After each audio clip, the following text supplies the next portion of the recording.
ஜெய் ஸ்ரீ மாத்ரே நமக. ஜெய் குருதர், ஜெய் குரு பரசுராம். நமஸ்காரம். நான் கரூர்லேருந்து வல்சலா பண்ணிக்க பிரசன்ன ஜோதிடர். இன்னைக்கு நம்ம காலபைரவ அஷ்டமி வழிபாடு எப்படி பண்ணுறது, அதே மாதிரி காலபைரவருடைய சிறப்புகள் என்ன, வழி நமக்கு உங்களுக்கு என்ன பிரச்சனை இருக்கோ அந்த பிரச்சனைலாம் எப்படி தீர்க்கிறது அப்படிங்கக்கூடிய விஷயங்கள் தான் நான் ரொம்ப சிம்பிளாக சொல்லிடுறேன். இது என்னைக்கு வருதுன்னா 12/11/2025 புதன்கிழமை காலபைரவ அஷ்டமின்னு வருது. இந்த காலபைரவருடைய தேய்பிறை அஷ்டமியில் தான் அவர் ஜனனம் பண்ணினார். அதனால் இன்னைக்கு காலபைரவர் ஜெயந்தியும் கூட. அதாவது சிவபெருமானுடைய முடியிலிருந்து கண்ணீர்லேருந்து தோன்றினாருன்னு இவருக்கு இது இருக்குது. பட் ஆனால் காலபைரவர் எப்படி தோன்றினாருங்கிறத பார்க்க வேண்டாம். ஆனால் அவருடைய சிறப்புகள் நம்ம எப்படி வழிபாடு பண்ணால் நமக்கு என்னென்ன நன்மைகள் கிடைக்குங்கிறத மட்டும் நம்ம பார்க்கலாம். பொதுவாகவே ஒவ்வொரு தேய்பிறை அவர் தேய்பிறை அஷ்டமியில் தான் அவர் தோன்றினார்.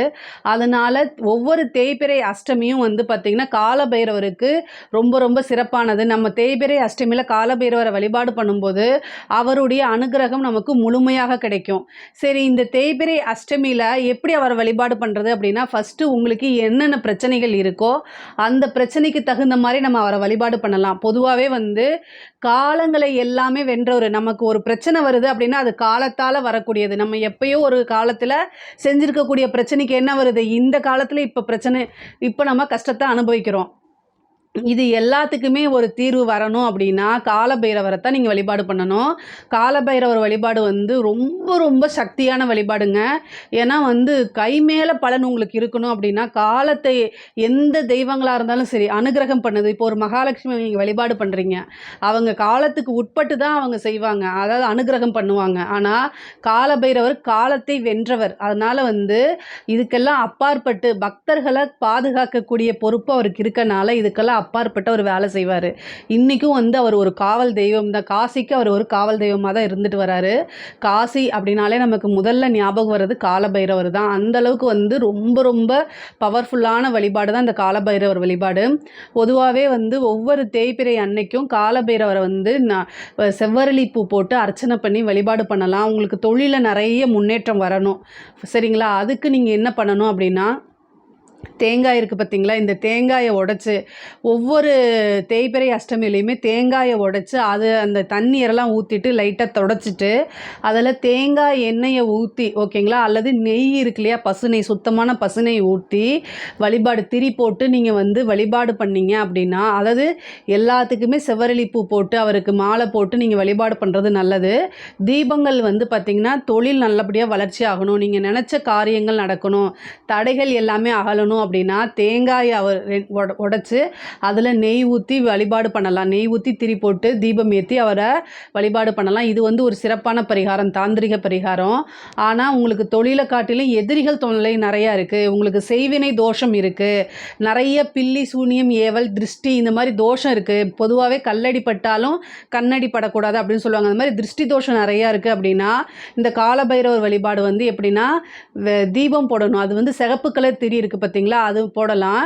பொதுவாகவே மிளகு போடுறது பார்த்திங்கன்னா இந்த செய்வினை தோஷம் அகல்றதுக்கு, அதே மாதிரி எதிரிகளுடைய தொல்லைகளை நீங்கிறதுக்கு மிளகு வழிபாடு. ஆனால் பொதுவாகவே உங்களுக்கு இந்த மாதிரி பிரச்சனை இருக்குது அப்படின்னா சிகப்பு கலர் திரி ஒரு 2 தீபம் எடுத்து சிகப்பு கலர் நூல் வாங்கிக்கோங்க. பொதுவாகவே வெள்ளை கலர் நூல் விற்பாங்க, அதே மாதிரி சிகப்பு கலர் நூலும் விற்பாங்க. அந்த நூல் வாங்கி சிகப்பு கலர் திரியில் போடுங்க. இல்லை எனக்கு எதிரிகள் தொல்லை இருக்குது, செய்வினை கோளாறு இருக்குது அப்படின்னா மிளகு எடுத்துக்கணும். நீங்கள் ஒரு பெரிய விளக்கு வாங்கிக்கணும்.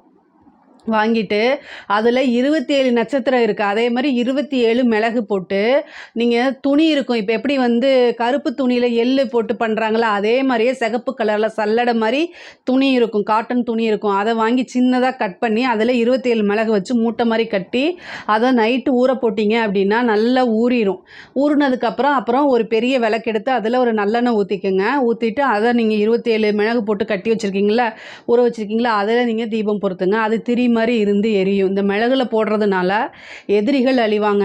எந்த பிரச்சனை, இப்போ கோர்ட்டு கேஸு பிரச்சனை இருக்குது, கடன் ரீதியாக பிரச்சனை இருக்குது அப்படின்னா இந்த விஷயங்களை நீங்கள் செய்யலாம். மிளகு தீப வழிபாடு இது ரொம்ப ரொம்ப சிறப்பானது.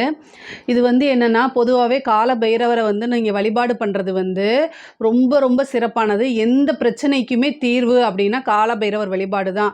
எல்லா நம்பிக்கையும் விட்டுட்டீங்க அப்படின்னா கடைசியாக இருக்கக்கூடிய ஒரே நம்பிக்கை கால பைரவர் வழிபாடு தான்.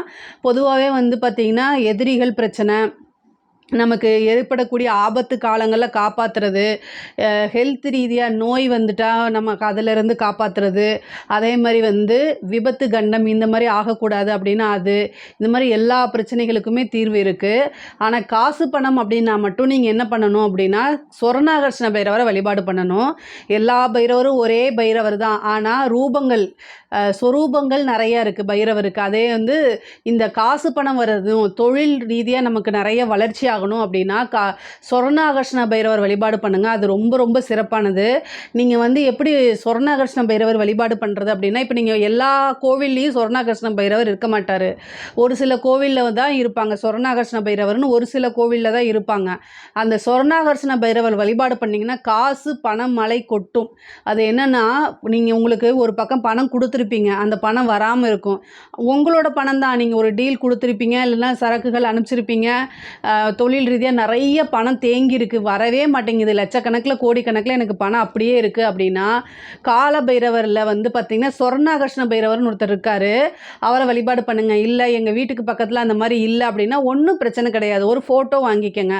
சொர்ணாகர்ஷ்ண பைரவர்னு ஒரு ஃபோட்டோ கேட்டிங்கன்னா கொடுப்பாங்க. அதை வாங்கிட்டு வந்து வீட்டில் வச்சுட்டு அவருக்கு அழகாக பூ மாலை போட்டுக்கோங்க. செவ்வரளி பூ போடலாம், வாசம் நிறைந்த பூக்கள், அதே மாதிரி மகரந்தம் உள்ள பூட்களை தான் அவருக்கு போடணும். தீபம் சொர்ணாகர்ஷ்ண பைரவருக்கு நெய் தீபம் தான் போடணும்.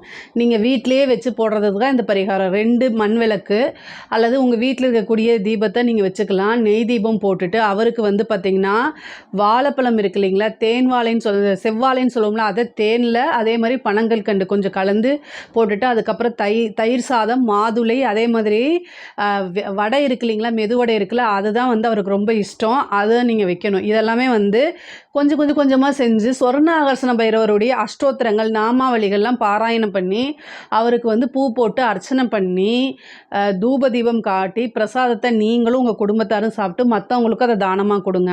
இந்த சொர்ணாகர்ஷ்ண பைரவரை வந்து தேய்பிறை அஷ்டமியில் தான் வழிபாடு பண்ணணுமானா டெய்லி வழிபாடு பண்ணலாம், தவறுகள் கிடையாது. உங்களுக்கு காசு பணம் வரணும் அப்படின்னா டெய்லி சொர்ணாகர்ஷ்ண பைரவரை வழிபாடு பண்ணணும். இது மாதிரி பண்ண உங்களுக்கு காசு பணம்ங்கிறது வளர்ச்சி ஆகிட்டே தான் இருக்கும். ஒவ்வொரு நாளும் வளர்ச்சி அப்படிங்கிறது உங்களுக்கு உறுதி செய்யப்பட்டதாக இருக்கும். மென்மேலும் வளர்ந்துட்டு தான் இருப்பீங்க. இந்த இதில் வந்து பார்த்திங்கன்னா எதிரிகள் தொல்லை வரக்கூடாது. உங்களுக்கு வந்து அரசியல்வாதிகளாக இருக்கீங்க அப்படின்னா காலபைரவருக்கு வந்து இந்த மிளகு தீபம் போட்டு வழிபாடு பண்ணுங்கள். சரி, நீங்கள் கோர்ட்டு கேஸு பிரச்சனைகள்லாம் நீங்கள் ஜெயிக்கணும், நீங்கள் அதுக்கு என்ன பண்ணுறது அப்படின்னா இதே தான். ஆனால் அருகில் இருக்கக்கூடிய சிவன் கோவிலுக்கு போய் அங்கே இருக்கக்கூடிய காலபைரவரை நீங்கள் வழிபாடு பண்ணுங்கள். பொதுவாகவே காலபைரவருடைய வழிபாடு, காலபைரவர் வந்து பார்த்திங்கன்னா நிறைய சொரூபங்கள் இருக்கார். ஆனால் வீட்டில் வச்சுக்கிறதுக்கு வந்து பார்த்திங்கன்னா ஒரு குடும்பமாக இருக்கீங்க, தம்பதியராக இருக்கீங்க அப்படின்னா சொர்ணாகர்ஷ்ண பைரவரை நீங்கள் வச்சுக்கலாம். மற்றபடி வந்து பார்த்திங்கன்னா இந்த மண்டையோடு இருக்கக்கூடிய காலபைரவர்லாம் இருக்கார், அவருடைய ஃபோட்டோலாம் நம்ம வீட்டில் வச்சுக்க வேண்டாம். அதெல்லாம் வந்து பார்த்திங்கன்னா பைரவரில் பல ரூபங்கள் இருக்குது, அந்த ரூபங்கள் வந்து அகோரமான ரூபங்களாக இருக்குது. ஸோ அதனால் சொர்ணாகர்ஷ்ண பைரவரை வழிபாடு பண்ணுங்கள். மற்ற பைரவரெல்லாம் வந்து அருகில் இருக்கக்கூடிய கோவிலுக்கு போய் அங்கே இருக்கக்கூடிய சொரூபங்களை நீங்கள் வழிபாடு பண்ணிக்கோங்க. இது வந்து ரொம்ப சிறப்பானது. பொதுவாகவே வந்து காலபைரவர் வழிபாடு பண்ணுறதுனால நிறைய நன்மைகள் இருக்குது, சிறப்புகள் இருக்குது. ஆனால் நீங்கள் அதை வந்து போய் வழிபாடு பண்ணாதான் அதை நீங்கள் உணரவே முடியும். எப்பேற்பட்ட பிரச்சனையாக இருந்தாலும் சரி, திருமணத்தில் தடை இருக்கா, அந்த தடையை உடைக்கிறதுக்கும் நீங்கள் வழிபாடு பண்ணலாம். அதே மாதிரி முக்கியமாக வந்து காலபைரவரை நீங்கள் பிடிக்கிற காரணம் வந்து சனினால் ஏற்படக்கூடிய தோஷங்கள் அனைத்துமே விலகும். ஒருத்தருக்கு சனி திசை நடக்குது, இல்லை எனக்கு அஷ்டம சனி இருக்குது, அதே 7 சனி இருக்குது, கண்டக சனி இருக்குது, இது மாதிரி சனியினால் ஏற்படக்கூடிய அத்தனை பிரச்சனையும் உங்களுக்கு விலகணும் அப்படின்னா காலபைரவர் தான். ஏன் அப்படின்னா சனியோடைய குருவே வந்து காலபைரவர் தான்.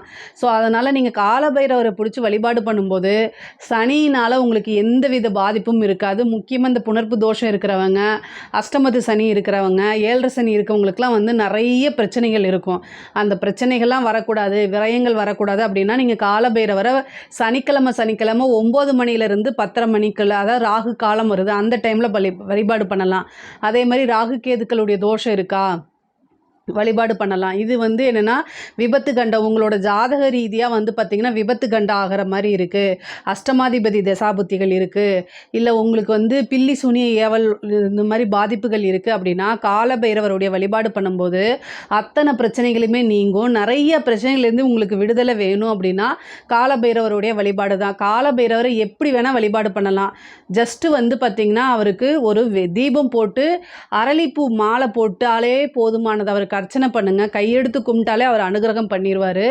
ஐயா அப்படின்னாலே சரணாகதி அடைஞ்சிட்டாலே உங்களை அவரை கட்டாயம் கை தூக்கி விட்டுருவார். எல்லா பிரச்சனைகளில் இருந்தும் விடுவிப்பார். இந்த வரக்கூடிய 12/11/2025 புதன்கிழமை வருது. அதுவும் புதன்கிழமை வந்து ஒரு சிறப்பான நாள். இந்த காலபைரவ அஷ்டமியில் பைரவர் வழிபாடு பண்ணி அனைத்து நன்மைகளும் உங்களுக்கு கிடைக்கணும் அப்படிங்கிறதுக்காக நானும் உங்களோட சேர்ந்து வேண்டிக்கிறேன். இதில் ஏதாவது சந்தேகங்கள் இருக்குது அப்படின்னா கமெண்ட்ஸில் கேளுங்க. கட்டாயம் நான் ஆன்சர் பண்ணுறேன். நம்மளுடைய சேனலை லைக் பண்ணுங்கள், ஷேர் பண்ணுங்கள், சப்ஸ்கிரைப் பண்ணுங்கள். நன்றி, வணக்கம்.